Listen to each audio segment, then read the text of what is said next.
Welcome to this week's episode of Hey, I think we're good here. I'm one of your co-hosts, Jackson Metakekia.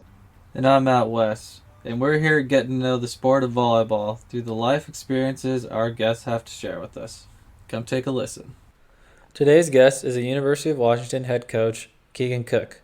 In this episode, Keegan talks about always having been a young coach with younger athletes and how he presents himself as a much more mature figure, his 10 years at SMC, working with one of the greatest coaches of all time, Jim McLaughlin, the tough conversations that come with the territory, and having banter with his assistants. Check it out.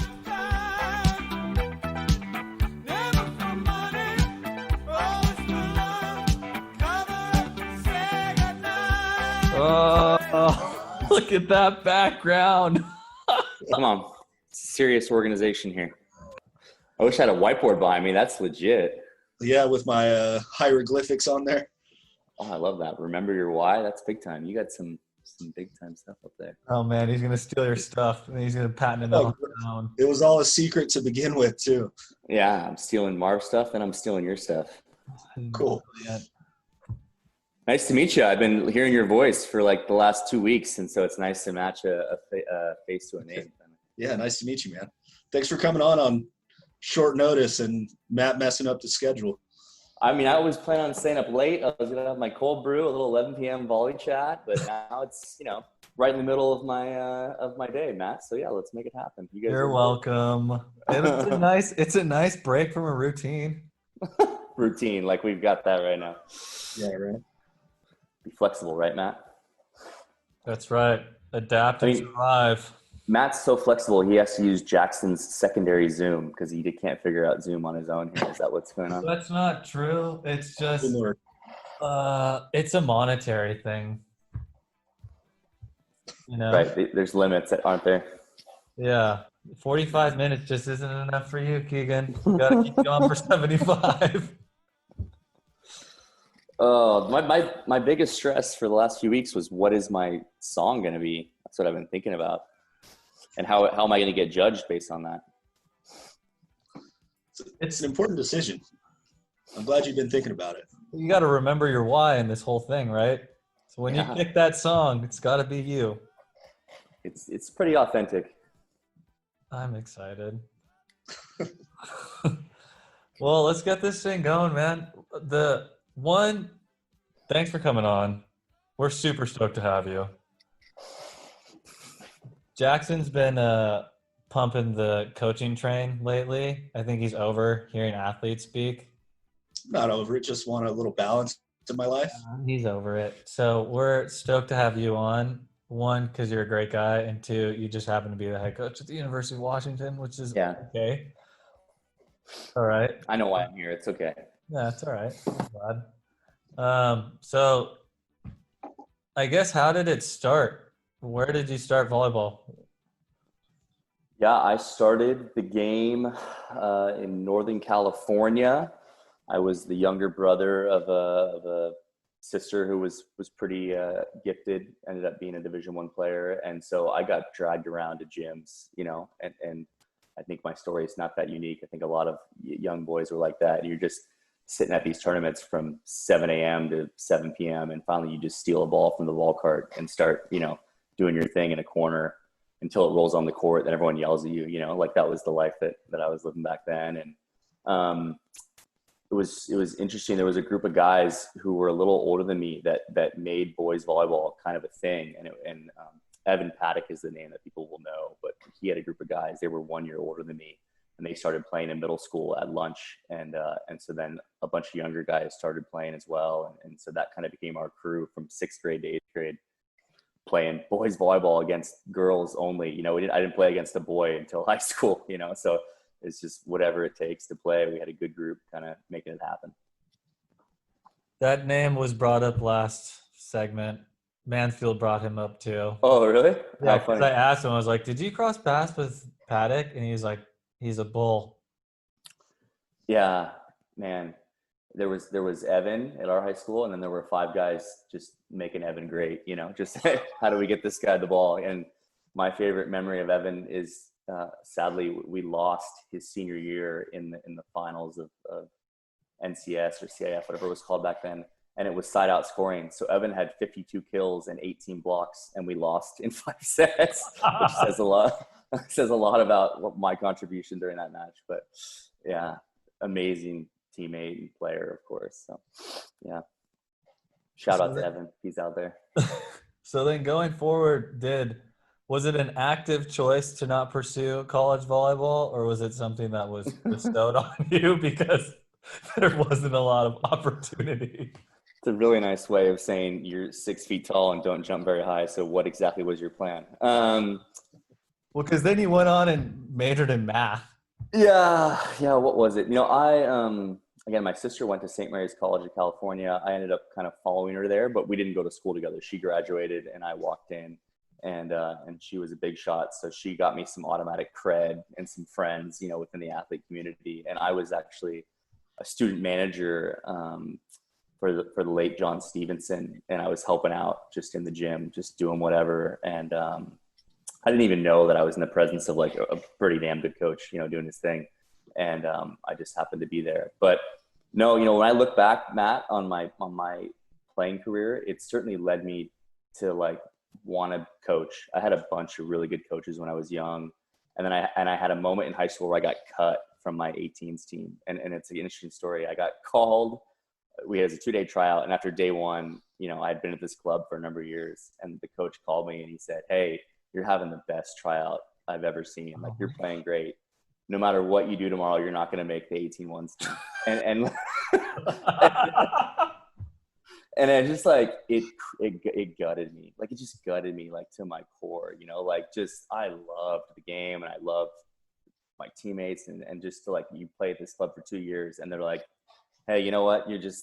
You're not the guy anymore. And sorry." And it just gutted me. And but it totally lit a fire in me, of course, to improve and get better. But I have like just different moments like that where like coaching made a big impact on me. And so when I went to college, I think you said I wanted to be a high school math teacher and coach high school volleyball. That was the master plan at age 18. So. How did it develop over time? Like, was it just one step at a time? You're 19, you're like, community college it is. I think significant events, like my sister was coaching high school in the Bay Area. And so when I was in college, she's like, "You need to come help me out at this high school." So I was an 18-year-old coaching 15-year-olds, like as if I knew what was going on. And then 1 year later, she left. And so now I'm a 19-year-old coaching the varsity team, and so I'm just in it. I'm in the fire. And I remember they hired an adult to kind of be with me. So I would write practice and run practice. And there was a guy who was a lawyer that would come after work and just kind of be there, and say a couple things and be around. But he was kind of just like, "Hey, there's an adult in the room here," even though Keegan's kind of coaching the team. But it made a big impact on me because I was always coaching athletes pretty close to my age level. So when I was 19, I was coaching 18-year-olds. And when I was 21 and I graduated from St. Mary's, I was coaching 20-year-olds, So looking back, that had a big impact on me. I always had to behave beyond my years in order to kind of carry the respect of the teams that I was working with, but it was just a consistent theme in my life, just having to kind of be older than I am. And now I just get to be old and it's great, but yeah. You're not that old. Do you think that like as a 19, 20, 21-year-old, it's saying like, okay, I need to present myself in such a way and like have this demeanor to feel older or look older? Do you think that actually helped you, or do you think these kids just acknowledged you for who you were and like the knowledge that you had anyways? That's a good question. I like that we're just getting into it. I think that kids are kids, and they really want to have the respect or even just be liked by their coaches. And so I think these young kids, there's moments where these young kids, like they cross that line where it's like, "Hey, I'm not your friend, I'm your coach," but they kind of approach that line. And I just remember being young, I had to just be really firm in those moments. Like, "Yeah, no, you're not texting me. Yeah, we're not operating on that. I'll see you at practice and your mom can call me, but don't send me a text message," and it was just kind of setting some really clear boundaries. And then there were just moments you just get exposed to things really early, So when I was a high school coach, this is a bit of a gnarly story, but I think it's important. We all go through these training sessions about, appropriate, inappropriate behavior for coaches and how to spot signs of abuse. And we go through it a lot. And when you're in it at a young age, you're like, come on, why am I going through this? This is a 4-hour impact session. It's brutal. But when I was about 19 years old, a rival coach at the high school system I was in had crossed the line, and one of his athletes who played on my club team told me, and now all of a sudden I've got this really gnarly knowledge of something that's going on. And I remember having to walk into the superintendent's office of the school district, as a 19-year-old kid, and be like, you need to know about this. You need to do something about this. And just being in something that you never think you'd be in, in your coaching career. And it's gnarly looking back on it that I did that, but just made me grow up really fast, and just give a lot of meaning to what we were doing. So, yeah. Jesus. Yeah, not to just put a damper on the show right away, but these things exist. People don't create these safety classes because things don't happen. That bad news will come to your desk, and I got bad news earlier than I thought I would. Oh, it's great that you acknowledge it and you didn't just sweep it under the rug. I feel like that happens a lot more often than people even want to say. Yeah, I'd have to agree with you on that. So then moving forward, I think it's hilarious. What did your math professor call you when you graduated from the math degree? Yeah. This was, so I'm the only Bachelor of Art in Mathematics probably ever from the St. Mary's College of California, because you always get a BS in math, not a BA. But probably my junior year, it's a really small group of math majors. There's probably 6 per class, and I was struggling with differential equations or abstract geometry too. And he just kind of put his hand on my shoulder and said, Keegan, you're an arithmetic major, not a math major. Do the best you can. It's just kind of like moment of you don't, there's mathematic and then there's tangible, and real math is not that tangible. It's theories and proofs. And it just never, my mind never could get around it. And thankfully they had mercy on me, and they gave me my C- and sent me on my way, but yeah, that was an important moment, because a lot of college is figuring out what you're not supposed to do. And so it took me, it's yeah, you're not supposed to be a math teacher or a math professor. Let's go find another path. That was an impactful moment for sure. Then after you graduated, you hung around St. Mary's. Did you have an assistant job straight out of college, or were you a volunteer at first? Yeah, so let's see. I was a volunteer student manager for 2.5 years, and that was kind of where I got my start. I was coaching club at night. I was volunteering. I was going to school, and it just so happened that the second assistant at St. Mary's left with maybe a month before the school year ended. So yeah, I graduated on a Friday and I went to work on a Monday, and it was kind of yeah, it's just either just the best timing, because much of life is timing, but I think the people I was working with at the time, Rob Browning, Sam Crossan, who's the head coach at Cal, I think they could see that I was all in. I had been coaching club for 4 years at that point. I was all in, and they gave me an opportunity to get on staff with those guys, which again was a big moment. You think it's because that's 3 male paid coaches on staff, and you don't see that. You didn't see it often back then, but you definitely don't see it often now. Do you think that's possible to happen now? It's again, it wasn't that common back then. It was actually Santa Clara and St. Mary's, I think, had all male staffs. And then I think the most high profile one that we know of now is Nebraska with John and Jalen and Tyler, and it's a really good topic. Yeah, I try to be careful with my words, one thing that we believe in, or one of the principles of our university, is diversity. And so when I hire, we just have a wide range of people, and we make an active choice to do that. And I think it's important. So we worked really hard for our athletes. We cared about our athletes as a group of all male coaches. We had other staff members, trainers, and volunteers who I think kind of rounded us out. But I don't know if it could have happened or that it should happen. Again, that's if we had another 2 hours to talk, we could go through that. But yeah, again, we were together for 5 or 6 years down there as a staff, St. Mary's, Rob, Sam, and I. Really impactful time. So yeah, rare, very rare. And again, one of the reasons why I think pretty lucky.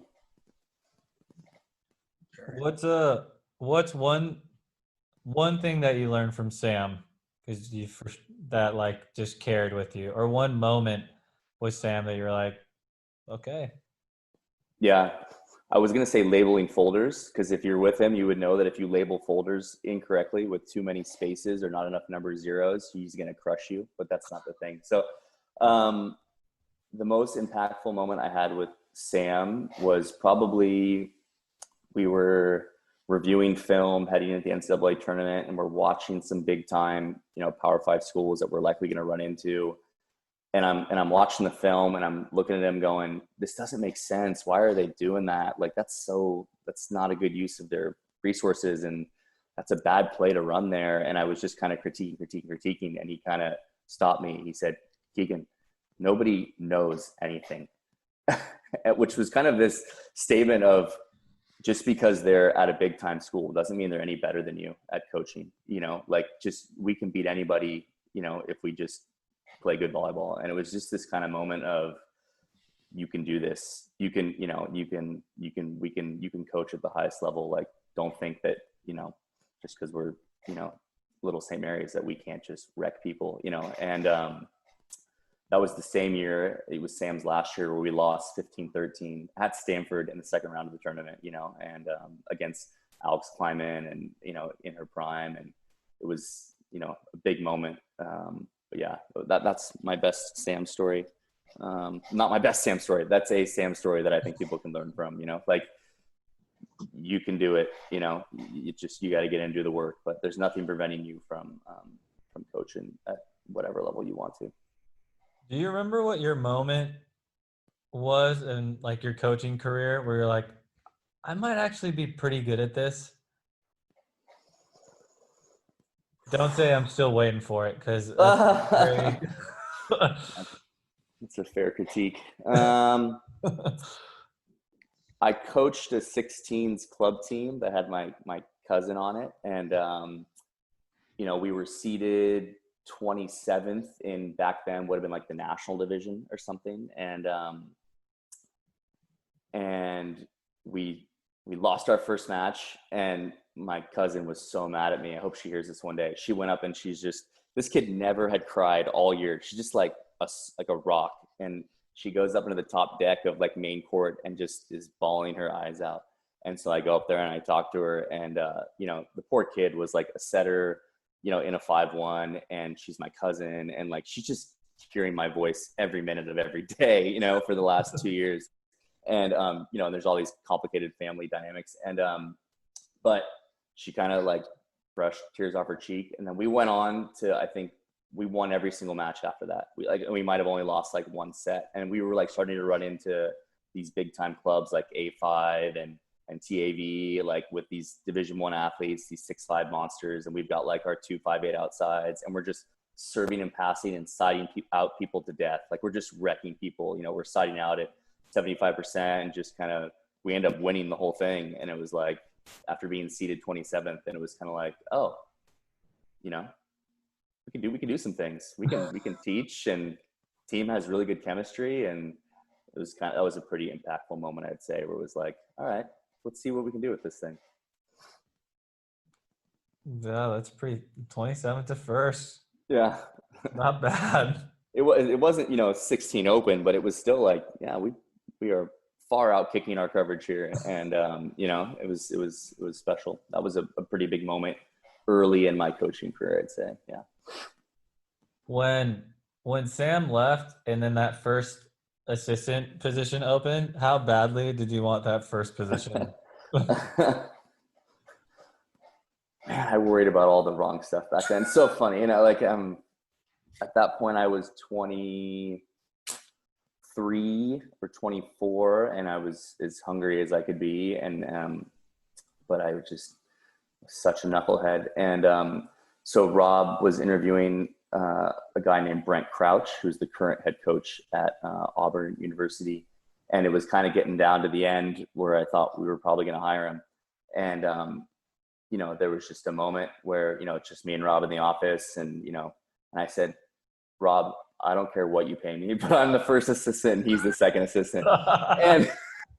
And it was, I don't know what that was about. It's just being young and having an ego. And like, I had been working for Rob for 5 years and I don't know why I thought it was so important. And to this day, I apologize to Brent because for that first month, I was just so awful. I was just an awful, like teammate and just, he had given up a job as a college professor to get back into coaching, and he was, he had some skin in the game to make it happen, a real passion. And I was not very helpful in those first 2 months. I was like, yeah, follow me. This is my group, again, there aren't enough apologies that I could give him for how stupid I was as a young 23-year-old, but we had a couple great years together and ended up being really close by the end of it. But, that was one of my finer moments. But, it was important to me at the time. I don't know, just having responsibility, and, there wasn't a lot of money flying around at St. Mary's back then, so it's like, what can I fight for in this moment? It's like, so yeah. Sorry, you're taking me back. Good time. Nostalgia. You guys are very good at nostalgia on this show. You're welcome. Do you remember the point in time where you were like, I think I've outstayed my welcome here at St. Mary's and it's time for me to move on?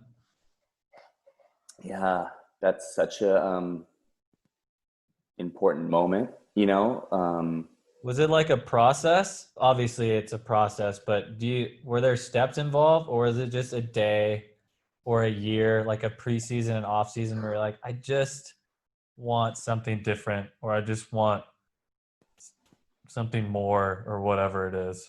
Yeah, I never felt that way. I mean, going to work was not like going to work. It was just life. I mean, I had been at St. Mary's for 10 years before I left, so it was just a part of who I was, and, but I remember there were two things that struck me. One was we were about to return a very good team. So if I left, the team was going to be in a great place. They were going to be really good. I never wanted to leave at a peak, and I think you see that a lot, right? Someone has an amazing year and then they vamos, and then the next group is not only a new coach, but they're trying to figure out a lot. And to me, that never sat well. And so that was the first criteria, was like, you know what? They're going to be just fine. They got two lefts who can score out of system. I'm okay to leave. And then the second thing was coming back to Brent a little bit, but just an incredible person, who, we had 2 great years together. I get to make fun of him and say, he's a lot older than me. He's 10, he's older than me. And he had a young family, and all I thought was, what am I doing here? I'm just kind of like standing in the way of this guy's path, and there's no reason for me to like linger around. I'm very comfortable, but like, you're not supposed to be comfortable in life. So kind of those were honestly the 2 biggest criteria that made me like open-minded to leaving in that spring. And, and then it always happens fast, right? Like nothing happens. And then boom, your whole life is flipped upside down and you're driving to Seattle and what just happened. So, those were some of the things that were going through my mind back then, for sure.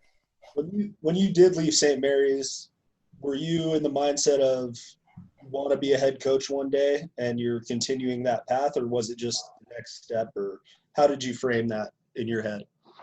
I had a really good plan, back then. Really, really defined and clear, I was like, oh man, I'm going to be a Pac-12 assistant for 10 years. It's going to be great. I'm going to learn a ton, and I'm going to be in the pack, and, I'm going to work for one of the best coaches of all time. And that was the original like 10-year plan. And we know how that went. It did not stay according to that plan, but I loved being an assistant. I think I was a great assistant. There's many days that I daydream of going back to being an assistant, which we can talk about. But I do think that I had a head coach's mentality. I had been head coaching for forever, at the club level. That was really, I think head coaching is head coaching. I had been doing a lot of it. And so, yeah, I don't think anyone was looking at me going, he wants to be a lifetime assistant, which is not anything that I would, say is anything other than wonderful. Like I said, I loved being an assistant. I missed being an assistant many days. And but yeah, I think I knew what I wanted to be eventually, but how quickly it would happen was another story. Like you said, timing. Yeah. Timing. There you go. There's my title. I don't know. Good timing. the good timing coach. Yeah. I don't know. Mr. Good Times. So who was all there your first year at the UW roster wise? Yeah. A couple small time names, Krista Mantant, being one. She was heading into her junior year. Jenny Nogueras was a setter. Katie Beals was a setter. Kylan Munoz, who now coaches at Utah Valley, she was an opposite on that team. Kaylee Nelson, All-American opposite. Cassie Strickland, outside hitter / libero. Again, we had two middles, Melanie Wade and Liana Sibelden. We had a thin quality roster, is how I would describe it, and we ran a 6-2. So we were, we had everyone out there going, and they had just, I think the year before in 2012, lost in the Sweet 16. And then, but it was pretty clear from the moment I walked in the gym that this was a team that was ready to make a run. I had never seen physicality like that in any of my time, and just walking into that gym, I think I watched one session of backcourt doubles and watched Liana Sibelden hit an A ball. And I was like, oh my God, I do not belong here. Just everyone was so physical. And, but yeah, that was a really impressive group from top to bottom for sure. When you did make that transition up, principles stay the same throughout volleyball, whatever level you're at. But did you find yourself coaching different things with the higher level athletes or maybe more physical athletes?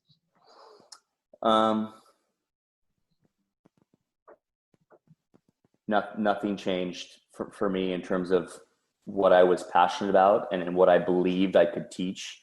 I'm extremely fortunate that the staff there allowed me to coach.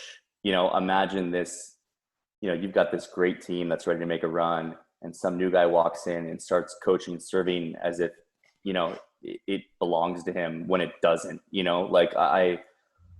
One thing I really recommend for young coaches is when you walk into a gym or a program that you seek to understand before wishing to be understood. I think that's so important. You need to walk into the gym and go, what do they value here?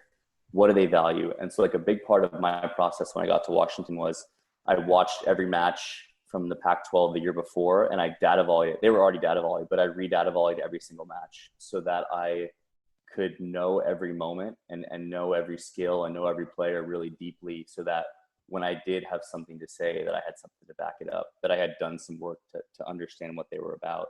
And the mistakes that I made in that first year all had to do with me not having that mentality of understanding the values of the program deeply and understanding what the vision of the head coach was. And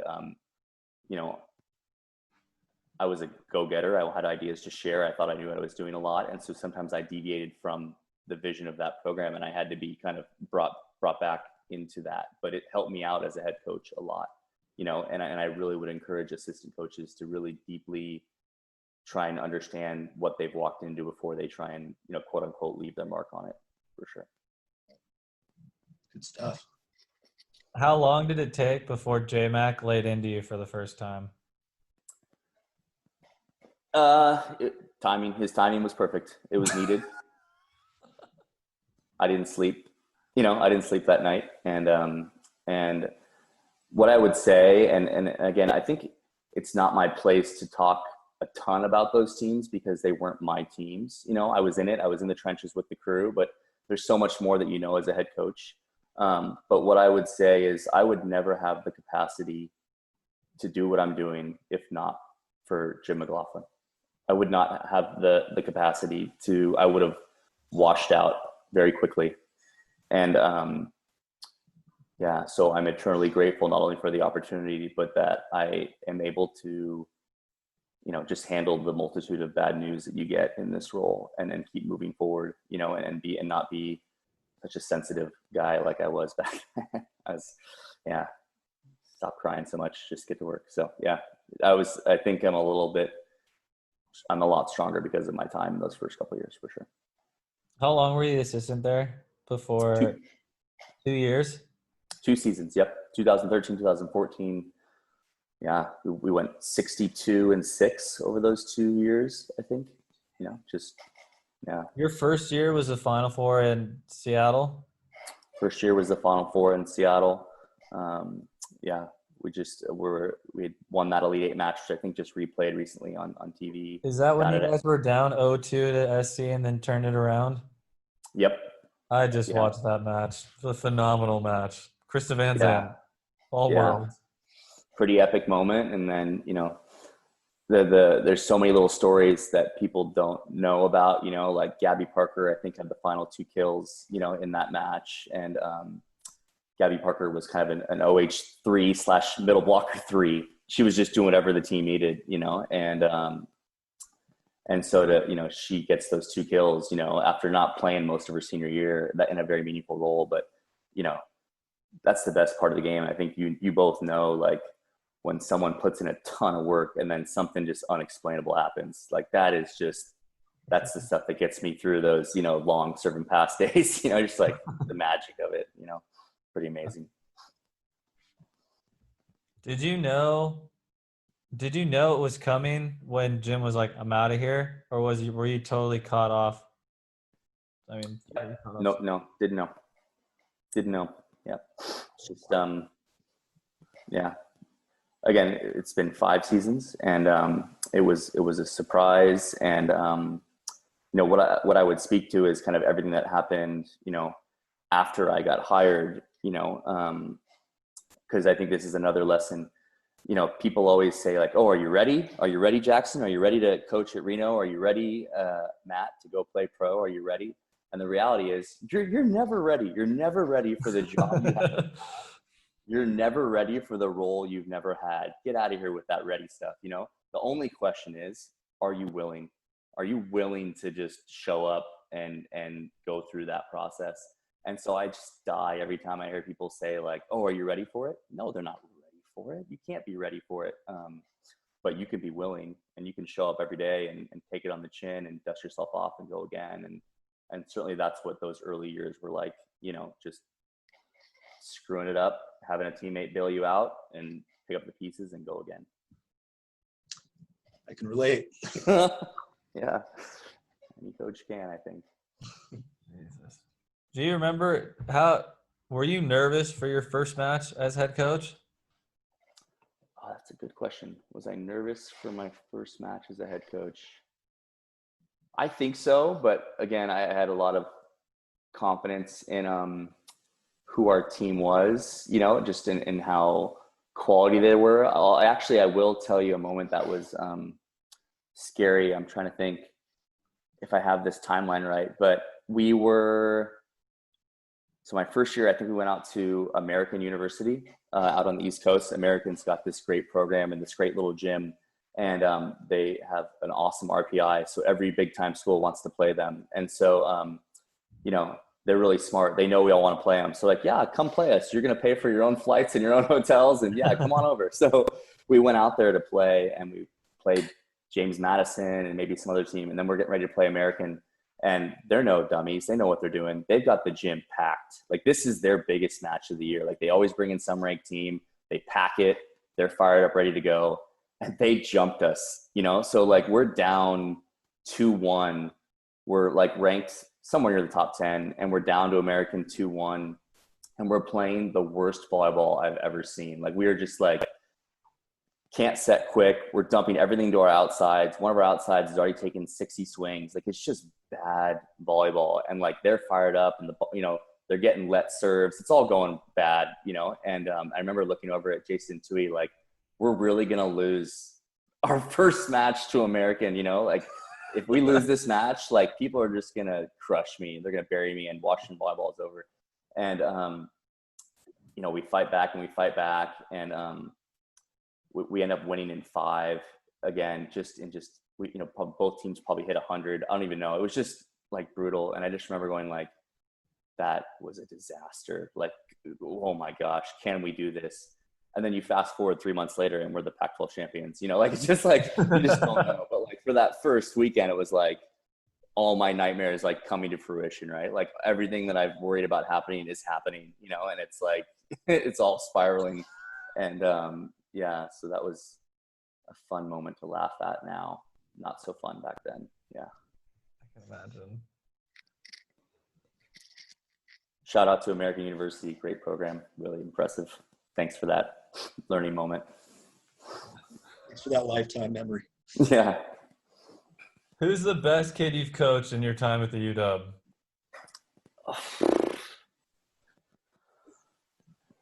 Just say her name.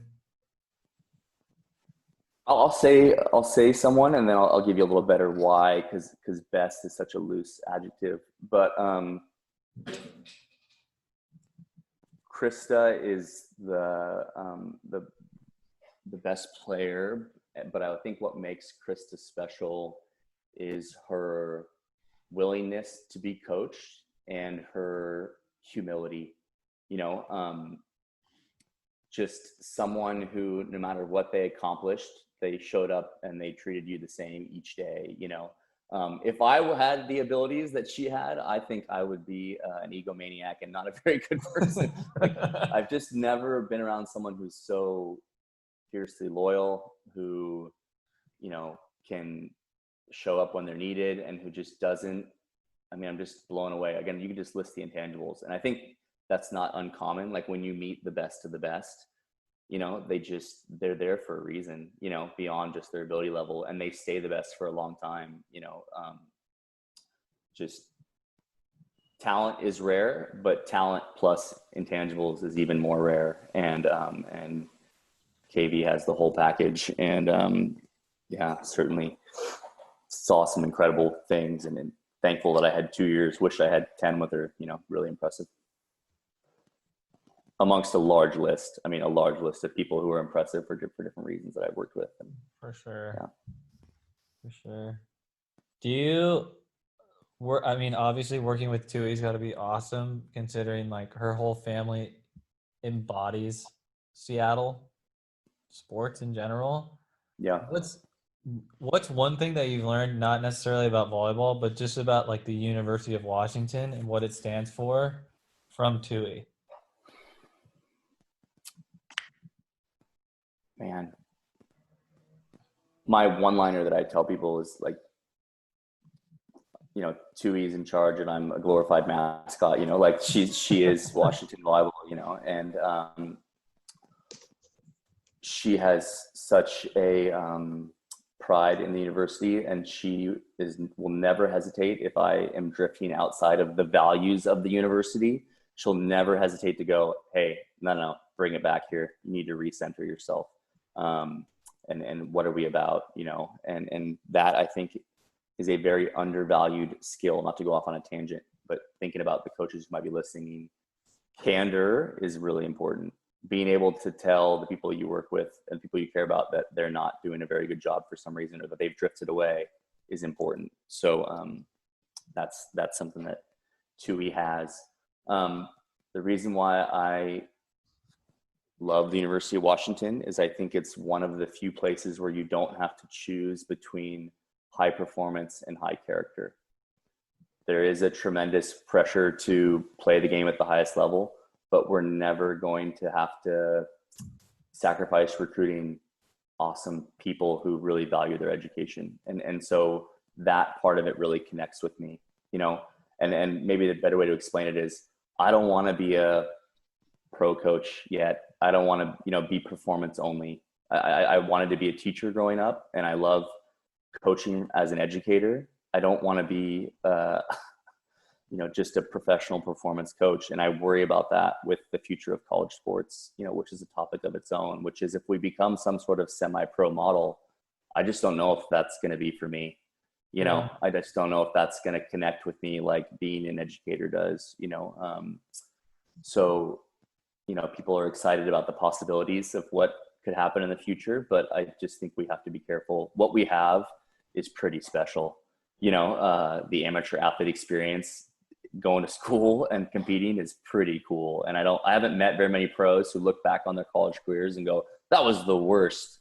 What a raw deal. I don't know, you're a pro, Matt, but there's special times, there's formative times in your life, Formative is definitely the word that I would use the heaviest for sure. You walk in and walk out two completely different people, both of whom don't know anything still, but at least you have some kind of identity when you're walking out the door. And it could be from your university experience, your social experience, your athletic experience, and like a multitude of other experiences that are provided to you or you go out and seek. But they're huge, man. They are huge, especially playing abroad with Europeans that don't have that ability to go to school, and like they have to figure it out on the fly, kind of. They don't have that structure. It's life-changing, to say the least. Yeah. So, I don't want to see it go away. And I wish we got to do a better job of telling the stories of like just how cool it is and how unique it is. Cause not everyone has been out. Most people have not been outside of the country and been in the pro scene or talked to pro players and know their mentality.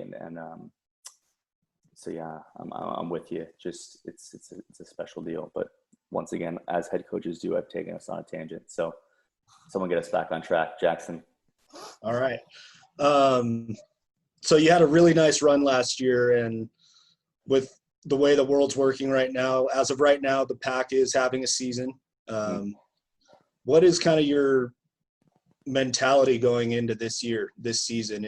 How much is it of safety and all that kind of stuff more than usual? Or is it just know that we're coming off a good year and we're trying to make another run? Yeah, I think my mentality is, with so much going on outside of our footprint, that I'm really excited about the idea of just zoom and weigh in on the 14 or 15 kids that are in our gym. And who knows what the structure of practice is going to look like? Who knows when they're going to let us play a match? But I can really just zoom in on my 15 kids. I don't need to worry about UCLA, for a few months maybe. And so I'm getting excited about the idea of having a really narrow vision on our athletes and where they're at.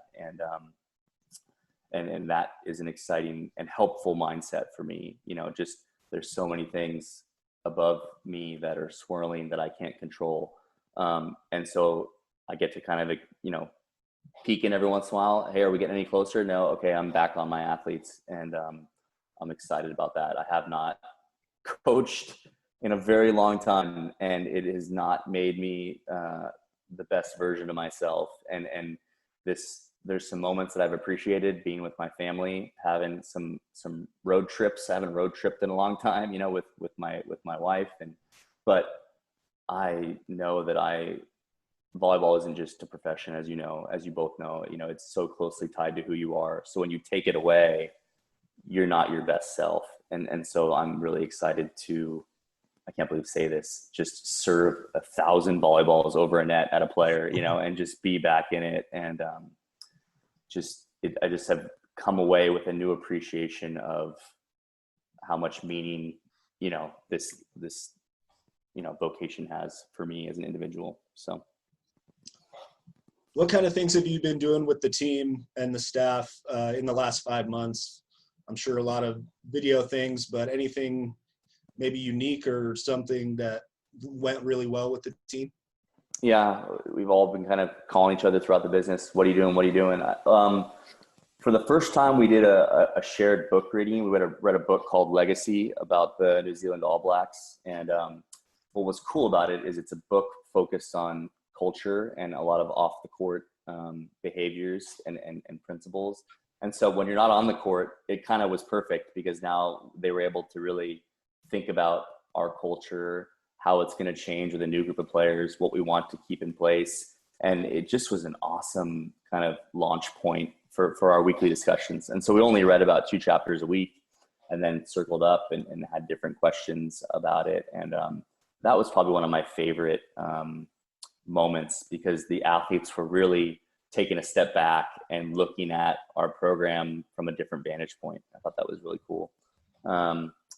We did some film stuff where we asked them to look at players from the past at Washington and describe why they had success, describe them as a player.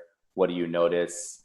I don't think our sport does a great job of celebrating the history of teams, you know, and really exposing our athletes to former athletes. It's like, you know, they know whoever's playing right now and they know Kerry Walsh. Like that's what we got. And like, I'll ask recruits, hey, Tom, have you ever seen Krista Van Sant play? And nothing.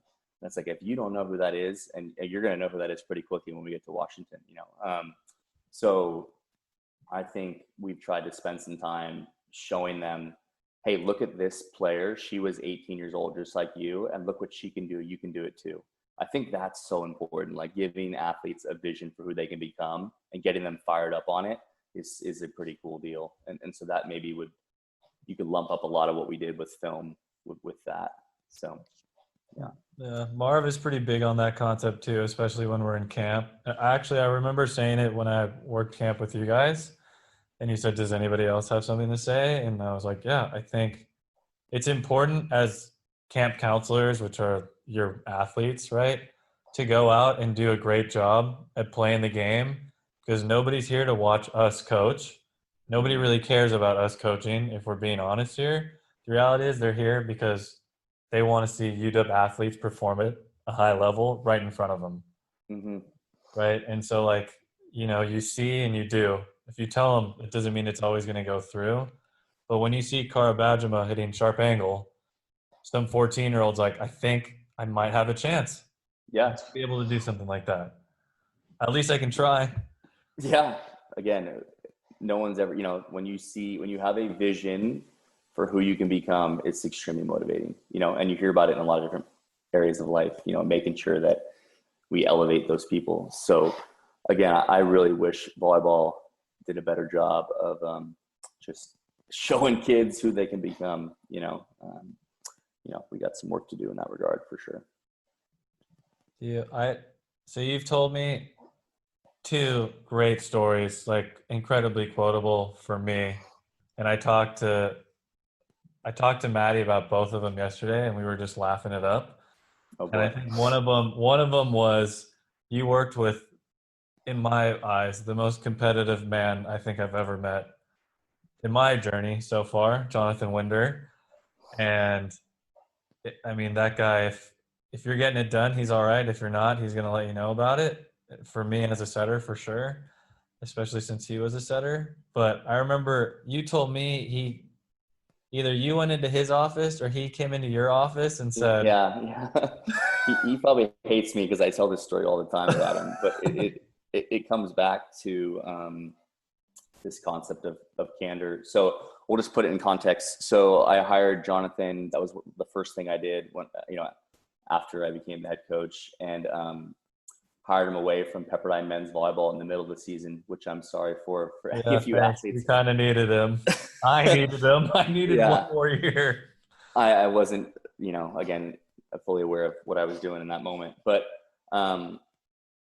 so we're in our first year together, and what always impressed me with Jonathan was his confidence in his anything. You know, if he went recruiting and he found a player, that player was one of the top 5 players in the class. And I'm like, Jonathan, that was your second recruiting event. Like, how could you possibly know that girl is going to be so good and be so confident? But he has, wherever he is, he's got a huge belief in himself and who he's with and what they're doing. It's the best, you know? And I've always admired it because I'm much more of a self-doubting person, you know, slow to act, think about, you know, and Jonathan is just like, oh no, I'm here and we're going for it. So that's the background of Jonathan. And I don't know if you would agree with that assessment, but we all know it's true. So we're 3/4 of the way through the Pac-12 in our first season together. And we're in a dogfight with Stanford and USC for the Pac-12 title. We're all tied. Every week we're tied. Everyone's just winning. We're all tied. And, I'm seeing that it's possible. Like, we have a chance to win this thing. And so I'm walking into every practice, looking at every single free ball pass, every single swing, every single serve. It's all results, and it's all reacting to results and saying things like, you must, we need to, you have to. I mean, just language that was just putting it on the kids to be perfect, in every moment. And that the margins of error are so thin that if you make that one mistake in practice, it's going to cost us everything.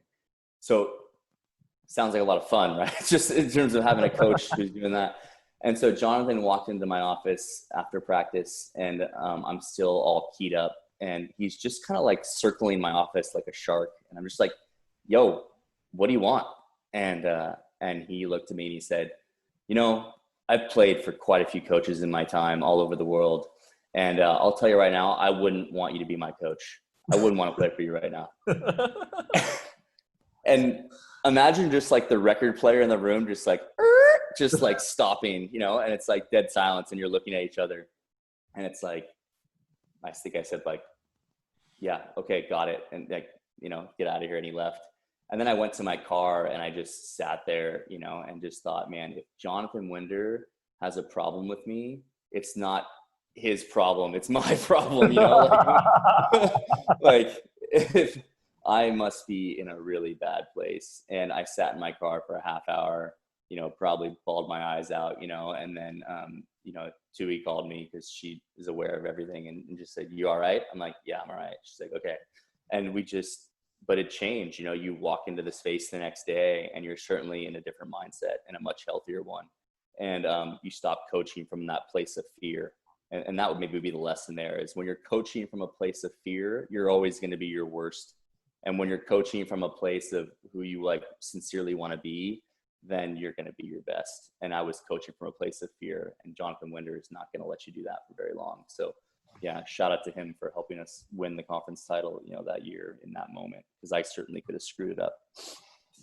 Not bad. Was Liana Sebelden on that team as well? Yeah, Liana was she a senior that year, hitting 400? Yeah, I think that's the year. She was doing special things then. Oh, that's another good story. Is this the same year? Yeah. So for those of you who don't know, tough year for you, man.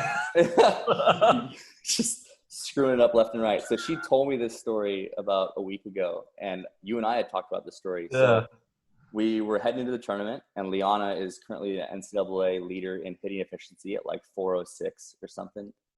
And we're in our first round match against Denver. And I think we're playing Michigan State, possibly the winner of Michigan State and someone in the next round. And I was like, you know what, Jonathan, like, I really believe we're going to win this match. I want you to run Liana on wide quicks only. Like, don't let her hit a tight quick the entire match. I don't want them to see what she can do. I don't want Michigan State to see it in person. Like, let's just set her wide quicks. Now, let's remember that we probably haven't set Liana a wide quick since August, and it's December something. And so she's like, really? I'm like, yeah, you got to get better at it. I think is what I told her. Like, we got to get better at it. We might need this later on in the tournament. So we run her on wide quicks exclusively. We probably set her like 8 of them, and she goes like 4-4, 10 and hits 0. And it drops her to 396 hitting efficiency on the year, and she doesn't win the award for highest hitting efficiency because of that one match. And to this day, she still gives me a little hard time about it. But yeah, that was an example of overcoaching a little bit. Here I was, trying to be cagey and throw off our next opponent. And now I just have to apologize every time I see Liana for doing that. But yeah, that was that moment. But that's probably not the story you were thinking of, Liana, right? There's another one. No, there's another one. Okay. We're gonna get. Are these all in the same year? It's just a run. These are all in the same year. The stress was at like an all-time high. This is the reason why it was a learning year. But so in my first spring, we are in our May spring training period, which for Washington volleyball is like a sacred time. Like we are getting after it. You know, most of the semester schools are done and we're now just starting our spring season, and we are just all volley, you know, going hard and just really zooming in on volleyball. And it's my first training camp. And, you know, I'm the new head coach, and here I am thinking that I need to kind of like set the tone and like, you know, it's business as usual and we got work to do. And I'm being really firm and really just on them. And gosh, I swear I'm not as bad a coach as I sound like. So we we finish a hard practice, we go into the gym, and Liana walks into my office. A lot of exciting things happen in the head coach's office. Like for all you assistants, when the door gets shut, it's going down, in case you're all curious. So Liana walks in, and her and I had a really close relationship. And I had worked with her for 2 years as an assistant. And she sits down and she's looking at me, I'm looking at her, and she's starting to say something and she's getting kind of tongue tied. I said, Liana, just spit it out. And she goes, and this is the worst part, she goes, Kiki, which she thought she could call me Kiki, which was like what my niece and nephew called me. She thought it was hilarious. So that's what she called me. She goes, you need to know something. We'll play for a hard ass, but we won't play for an ass. And that was it. That was the line. That was the line. And again, so like, here we go. Like, just knock me back in my chair. And then it's like, okay, see you at training table. And, you know, and she leaves. And, like, she doesn't know that she's just like leveled me, you know? But again, it's candor, but also the lesson I would say, and we talked about this, Matt, is like how you receive bad news is a really big deal as a coach, because if you react to bad news, you know, and in a poor manner that leaves it as a negative experience for the athlete, they're not bringing you bad news ever again. It doesn't mean bad news isn't happening. It's just now happening without you knowing. And so Leon and I had such a good relationship that she felt comfortable to tell me that, you know, but then also to let me know other bad news. And so what I would say to all the coaches out there is be really good in those moments, you know, when an athlete brings you bad news, because, you know, that is what you're paid for. You're paid to get bad news. And again, I still to this day, I can't remember who told me that, but I called some head coach. I don't know if it was Rob or Marv, and I was whining about all the things that were going wrong. And they stopped me and just said, you know, you're paid to get bad news, right? Like, you get bad news and the person above you gets worse news and the person above them gets worse news. Like, that's how it works. Your job is to handle the bad news well. And that was a big paradigm shift, because in the moment I thought I was just screwing it up, but in the reality was things are going to happen, and how you respond to them is so important. So there you go. Boy, oh boy, taking me back to what the line I used to use. People be like, how's it going? And I would say, oh, I'm learning a lot, which is like, it's really hard. Like, I don't have the time, but I'm just going to use the line of, I'm learning a lot, you know, like that's the line. What's one thing that you learned? Because I was there for a little bit of preseason, and I was like, I think both of us were like, I think they're in a pretty good place. We just don't know exactly how it's going to pan out. What's one thing through that preseason, and then like probably around the halfway point, like that you learned where you're like, okay, like we're in a good place. I think I've done a pretty good job. And then going forward, by the end of it, you were like, all right, this might have not been where we wanted to go, but this is how I feel about X, Y, Z. And like, this is why. Are we talking about this past season or the first season? Yeah. We can just go this past season. Ooh. Yeah, it was you know, I'm trying to remember all the different parts of your question. Very thorough question. You know, the preseason was a big confidence booster for us, just in that we kind of went for it from a scheduling standpoint. We went really hard, and played San Diego, played Hawaii, who played us in an incredible match and just beat us in Hawaii, as it often goes in Hawaii. And I don't think enough people last year got to see how good that Hawaii team was in August. they were unbelievable. They had a pretty significant injury to some of their players, but the Wisconsin matches were pretty meaningful. You know, that was obviously one of the best teams in the country as they were in the final. And we went there, we won on the road, we came home, we won again. And we just, that was a moment where it was like, okay, there is no ceiling. Because you can tell your athletes like, hey, we can do this, we can win this match. But when they experience it, like, it's a different level of confidence. You know, when you're not like, and throughout that whole preseason, we had been everywhere. We played at Creighton, at Hawaii, at Wisconsin. And so I didn't have to like try and convince them that we could do certain things. We had already done them. It's like, listen, we've gone here. We've played that team. They're the number one right now. We beat them. Like, what can't we do? And I think that is an important message that we had. And then of course, some unfortunate things happened throughout the rest of the year. And then it was just a matter of reframing, you know, like the bad things that happened, which I think is something that I learned from Courtney Thompson, which is, it's so important that you reframe negative experiences into positive ones, you know?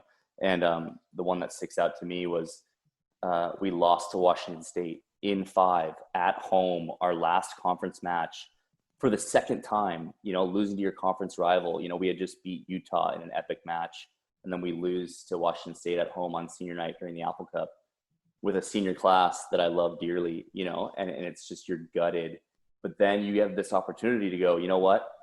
How do I reframe this? And it's like, if we had to lose that match in this moment, then we better make it worth it. We better do something cool in December. Like if we had to go through that, then it's for a reason. And it's because we're going to make our run here in December. And just very quickly, like taking something super negative and reframing it in a sincere way as a positive experience. That was kind of something that I think was big time for us to make us respond. You know, it's like you get gutted on Saturday and the tournament shows on Sunday. Like you don't have a whole lot of time to like get going again, you know? Yeah, you can't really grieve. Yeah, it was kind of like, December mindset. That's something I think I would encourage a lot of coaches to think about, is begin with the end in mind. You know, all your decisions are about being your best, to me, in the most important moments. So don't wait. I waited a lot of my early years as a head coach to make changes that I should have made earlier, you know, that I knew were right in September, and I waited till November to make them, you know, and that's something that I think you need to learn as a coach, you know. Do you feel that was just like a lack of experience or like confidence, like a self-belief thing? Or was it just like, oh, I really don't think it's going to help that much at the end of the day? I think it was more of a being objective and letting players play themselves in and out of roles is really important to me. You know, like giving people like a legitimate opportunity. And I ask my players this a lot, like, did you get a fair shake? Do you think you got a fair shake? Not every one of our players' story has gone like they wanted it to. We've had players lose their starting roles. We've had players get starting roles late, you know, but I don't think a lot of them would go, I got a raw deal, you know, because we do go through a process that, you know, there's a lot of communication and there's a lot of like, hey, this is what you need to do in order to have the role that you've been given. And if you can't do it, we love you, we support you, but you need to have a smaller role. And so like, I think that's what made me slow to make some changes that I knew needed to be made. I just had to let it play out. You know, I had to kind of have some more to bring to the table, you know, even if I saw it early on. I don't know if that makes sense, but like, you have to let it happen, you know, kind of naturally. How do you balance giving somebody too much of a leash versus cutting it off early? Or is that just an experience thing? It's a really good question. Jonathan was really big on reminding me how important that, like, they're not chess pieces. You can't just move them in and out of the game. Yeah. You know, like when you move them out, if you move them out in the middle of a set, what kind of message they receive as a player, you know, that was, I had lost touch with that. And him being someone who played at a much higher level, he could speak to the effect that some of the decisions I was making, how they would affect certain players. You know, I was just seeing it as like, oh man, we're in row 6. We can't side out. I'm putting my outside 3 at the M2 position. She's going to run a go. Like I was doing like a lot of this kind of like solve the problem stuff. And he's like, dude, you are just crushing that kid right now. What are you doing? like she doesn't know what her role is. You've confused her. And so how do you balance? I don't know. Experience helps, but I think communication is something that also helps a lot. Being, I'm not going to at all claim this, but Marv's saying of how you say no is more important than how you say yes. If I haven't thought about that 100 times in the last 5 years, because as coaches, we say no so often. We say, no, you're not going to start tonight. No, you can't come to the University of Washington. No, you're not going to be in serve receive. But how you say it is really the deal. If you say it the wrong way, you can lose someone or you can crush someone's confidence. And so I really think about that a lot as I go into some of those hard conversations, like, no, you're not going to have the opportunity that you think you're going to have, this season or tonight. It's just such a big deal, especially in a game that moves fast, when you're down 0-2, you're making moves to try and get back in the game. And, but you're making moves quick, and you can do a lot of damage if you're not careful. For sure. It's like a once in a generation type player, I guess, or, like every 4 years. How long do you wait before you like recognize that like this kid is not the franchise, but like this is your leader? Mm-hmm. This is your alpha. Mm-hmm. How long does that usually take, or does it just depend on the kid before you're like, here are the kid, like the keys of the kingdom, like just take us to the promised land now? Mm-hmm. Mm-hmm.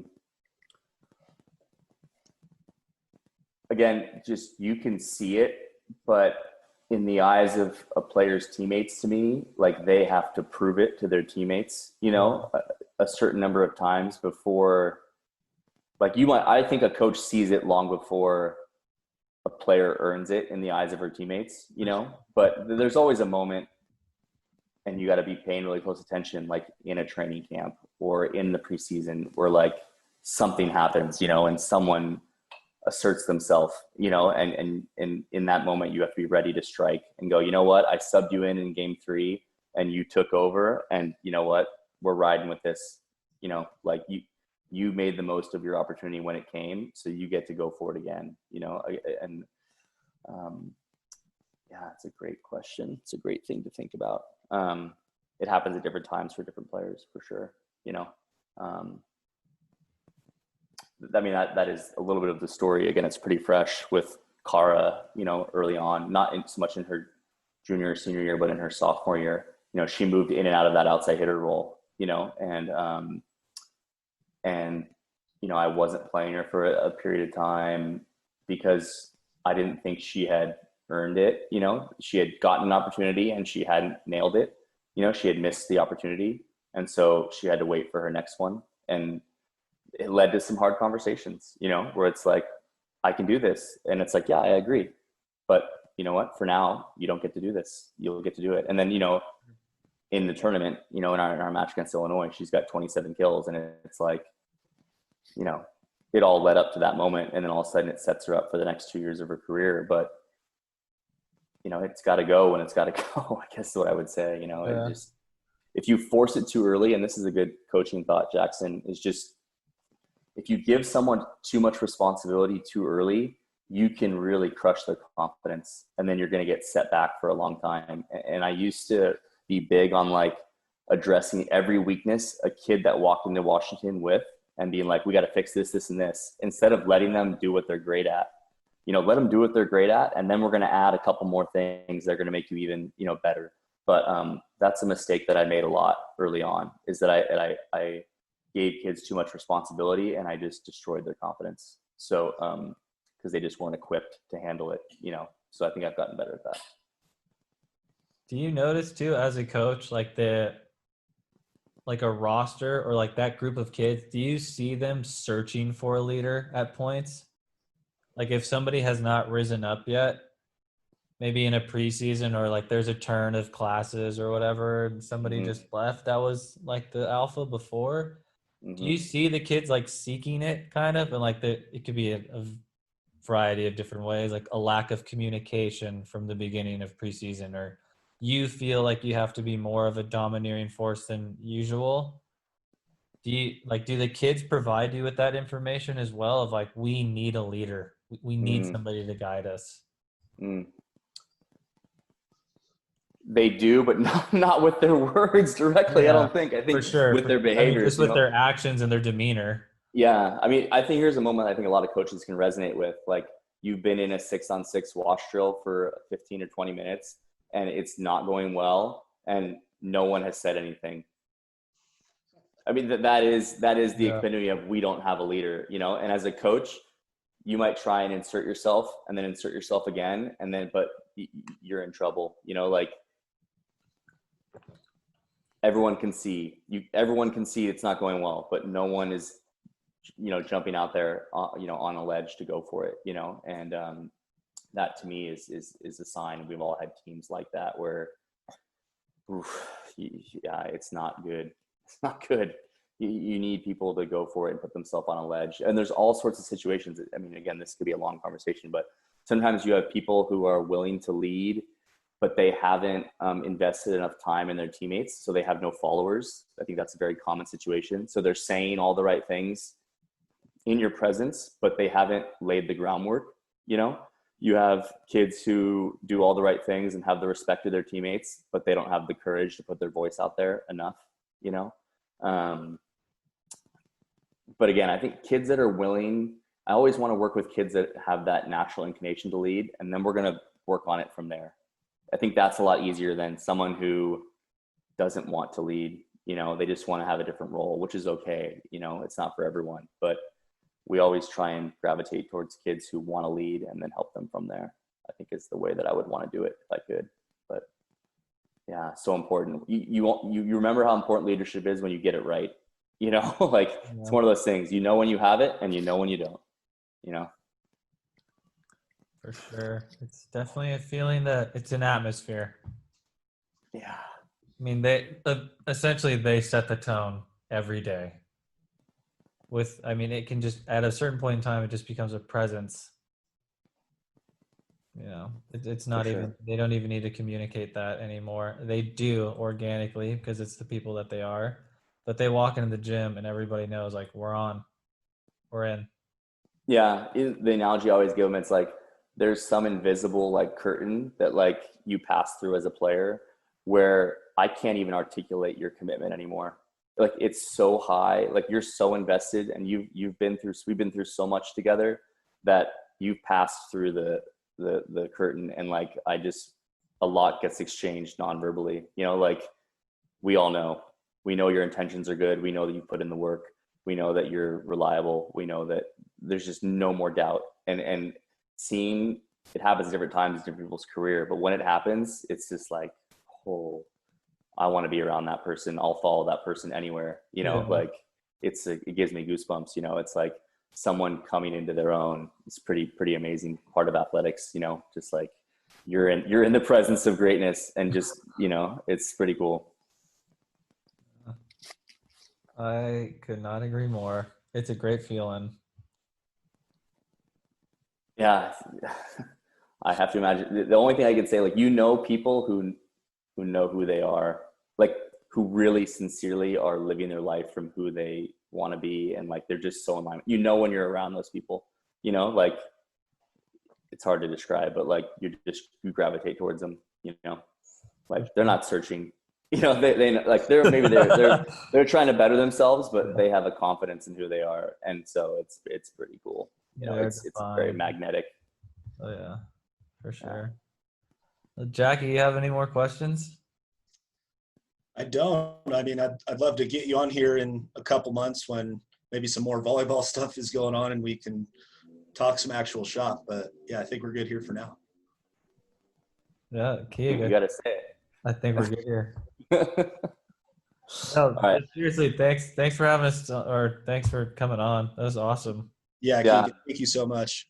Appreciate you guys so much. Again, this blog has gotten me through some long drives, and I certainly don't feel like I belong with some of the people you've spoken with, but just they're people that I've always wanted to meet, and I feel like I know them a little bit better. And so I love the work you're doing. It's really cool. So keep it going. Thank you. We appreciate it, brother. All right, gents. Be good. I'll see you. You too. Later.